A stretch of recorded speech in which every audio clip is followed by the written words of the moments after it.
Welcome to Pure Love, episode 6. Hi everyone, this is Pure Love. Thank you for coming. Yes, Mars is happy to see you all too, right? This is my godson, so he decided that he wanted to weigh in on our conversations today. Ooh, so passionate. Yes, passionate. He's here. Okay. Today we're going to be having a conversation about desire. But before we do that, I want to talk a little bit about what Pure Love is. So those of you who watch our show know that Pure Love is a joint venture between myself and my daughter Amanda. And it is on the heels of the HEAL project, my project, which is basically the platform of that project is that comprehensive sex education is a tool to ending child sexual abuse. And really, it's a life skill, right? It's a life skill that we need to be talking about with our young people, whether we're parents, aunts, uncles, grandparents, all of that. I know. So one of the things that came up for me was this idea that we don't talk about desire, and sex education is very limited in the way we talk about it, and desire is not a piece of that. And when we think about children and we think about desire, that doesn't kind of mesh. So we're just going to kind of delve in and talk about desires that I had when I was a child, and maybe that's not what I named it then, but maybe as an adult, maybe you. I don't know what kind of desires that you had when you were a child growing up, and then what that looks like when parents or adults talk to young children about that. So, I mean, to begin, like, what is desire? Desire is simply like a want or a need for something to happen. A craving. Right? So it could be anything, right? So I guess in its most simplistic form, I think that we can talk about desire with young people, and like if they desire candy, if they desire like this thing. So a desire around what they want, a toy they want, something they want to eat, right? Something that they want.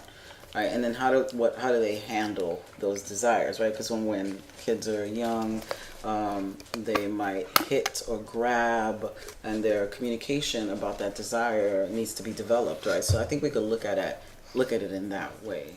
And what are your thoughts on that? I think a big part of it that a lot of adults like take out of it is that they assume that because you're young, you don't have any desires, or you don't know what that means, and you don't know what you want for yourself. Like, you're too young to make personal decisions or something that may be permanent, especially because people feel that sexuality is a permanent state of being when it's fluid and it can change throughout your life. Mm-hmm. But, they feel like, oh my God, if you start doing that now, then this is what's going to happen, or don't decide to do that now, or don't even give them the option to choose. But I know for a fact, because there's plenty of people who know exactly what they want very, very young, and it may stay the same, it may change, but don't, throw away the option that your child or the child, yes. And Mars agrees. He agrees. Yeah. Hey, I want my own opinion, and you have to respect it and love me anyway. So. And, that brings up a good point about sexual orientation, because I was thinking about desire in terms of what if you're a young person, a kid, and you are experiencing some desire around, if you're a little girl, another little girl, if you're a boy, another little boy, right? So how does that translate, right, when there's no language, right? When there's no language around desire even, right? Because it's not the norm. So right at the beginning, it's like something that needs to either be secret or scary, right? So I'm thinking a lot about desire in terms of those sexual orientation. I know that as a young person, I experimented and dabbled a lot with other little girls. Yeah? I did as well. And that was secret because I knew something was wrong with that. Nobody had to tell me that it was wrong. It's just something that no one ever talked about, and I never saw any examples of girls with girls, right? So that desire had to be suppressed. What about you? For me personally, I realized young that I did desire women, but even though, having such a liberal parent and also a queer parent, for me growing up, because it was a stigma of, oh, if your parent is gay or queer, then you are too. It's genetic. It's like a cold that you can pass on. So for me, a lot of my youth was spent trying to deny or hide it because I didn't want people to look at my mom and say, oh, you did this to her, like it was some type of abuse that made me queer, and not, I had my own decisions and choices, and I just realized that this is something that I like. Right. And it just so happens that my mom does too. So yeah, it's interesting. That was a big fear for so many people. Not me, actually. People would ask me, "What if when your daughter grows up, she's a lesbian?" Or what if? And I was like, "And?" I thought, "Are you trying to kiss me? You want to give besito?" Oh, you're so cute. And I didn't see that as a problem. I think other people saw it as a problem, as if he's so adorable, as if I was corrupting her into doing something horrible, which is not. And I saw it as something very natural, right? That was her choice to make, and that she knew that she had choices around that, right? So that desire was not suppressed at all. Actually encouraged. Yeah, because like throughout my life, I'd be like, oh, I kind of like this girl. Oh, I kind of like this guy too. So it wasn't, just a one-person show. And I'm also thinking about how desire, or the lack of expressing desire, and I'm not talking about full-on sex for young people or anything like that, just even talking about it or seeing some expression of it, like the lack of desire, how that can cause like stress, right? And fear, because anxiety, right? Because there's something wrong. And and statistically we know that queer or LGBTQ gender nonconforming young people are at higher risk, or at a unique place in risk, right? Because they're already not seen or invisible, or their identity is absolutely suppressed or not validated, or not you want to go back to your grandmama, and not accepted or acknowledged, right? So then that desire could actually cause a lot of stress and wanting secrecy, which in combination with harm doers, right? When harm doers see that there is something to leverage or secret, or because you're at the margins, or because you're being isolated because of that identity and that desire that maybe you have no language for, it's yet another opportunity for harm doers to manipulate young people. So I think the conversation of desire is super important. And I think that there's a misconception that people think that if you talk to people, young people, anybody, about a specific topic, then you crack open this thing that can't be contained, right? Yeah, like they feel like if you introduce an idea or anything, that they're just going to take off and go running with it just because you expose them to anything. Like just because you expose them like, oh, there's this type of religion doesn't mean they're going to convert and, change their whole life. They'll just be like, oh, that's something I know. That's, it could be an option, but it's also just information. Sometimes information is just information, and it's not anything bigger than that. Right.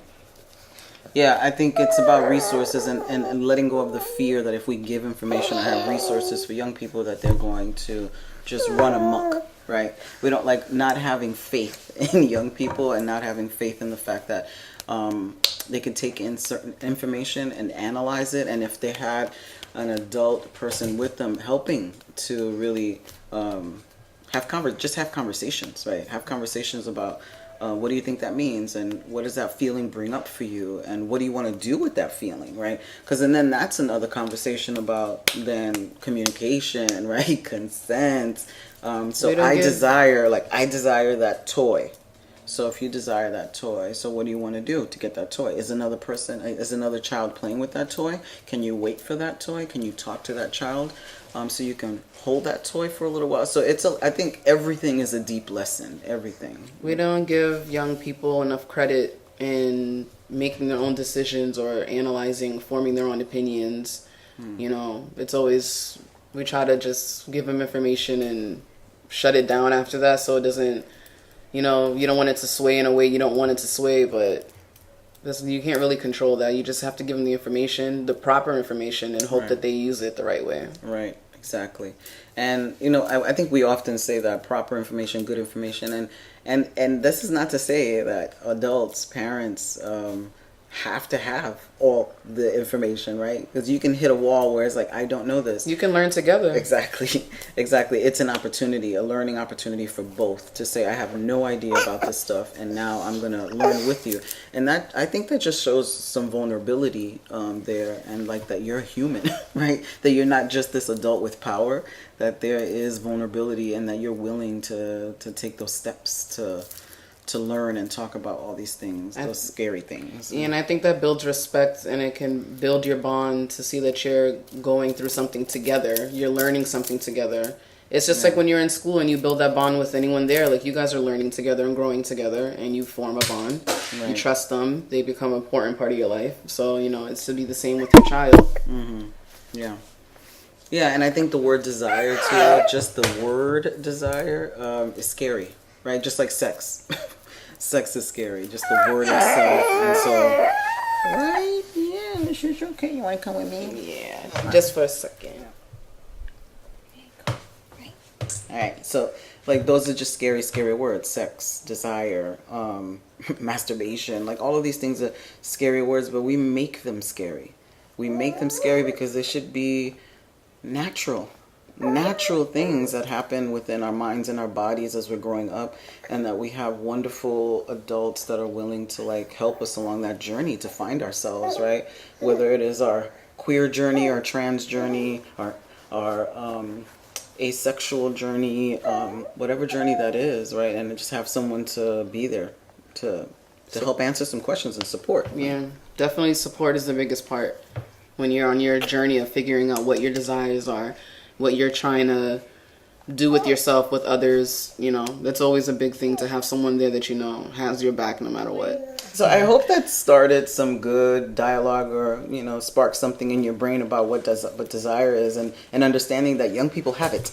Yes. They all have desire, and it doesn't have to be rooted in sex, right? But it's just desire. Desire is a want or a need for something. And we are sexual beings aside from any type of sex as well. We're always sexual beings, even when we're children. So it's not anything about being perverse or anything like that, but we are always sexual beings. As mammals, we are sexual beings, so it's better to embrace it instead of trying to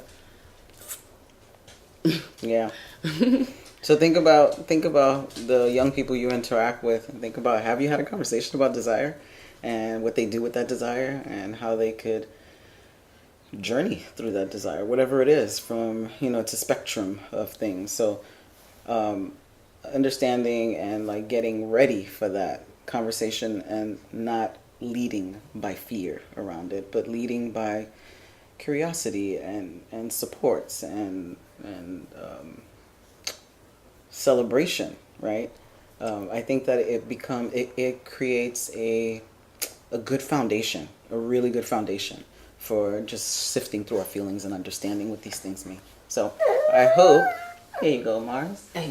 I hope that this was helpful for you all. As always, we ask people to send in questions, comments, concerns.